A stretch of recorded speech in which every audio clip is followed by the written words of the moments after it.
आज से तकरीबन 4500 साल पहले इंसानों ने एक ऐसा कारनामा कर दिखाया जिसे आज की सुपर कंप्यूटर वाली दुनिया भी समझ नहीं पाई। एक ऐसा एहराम जो 2 लाख पत्थरों से बनाया गया, हर पत्थर 10 से 20 टन वजनी।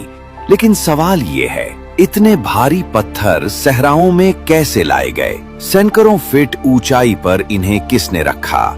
न पहिए थे न मशीनें, फिर ये कैसे मुमकिन हुआ? इतनी दुरुस्तगी से ब्लॉक्स कैसे फिट किए गए कि आज भी उनके बीच ब्लेड तक नहीं जाता?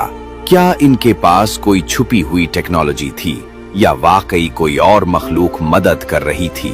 कोई कहता है लाखों गुलामों ने जान दे दी, कोई कहता है फिरौन के पास वो इल्म था जो आज दुनिया खो चुकी है, और कुछ इसे खलाई मखलूक का कारनामा कहते हैं। मगर सच ये है, आज जब हमारे पास करीने, सैटेलाइट्स और आर्टिफिशियल इंटेलिजेंस है, हम आज भी ये नहीं जान सके ये एहराम आखिर बने कैसे। ये सिर्फ एहराम नहीं, एक चैलेंज है पूरी इंसानियत के लिए, और शायद इसका राज अभी भी रेत में दफन है।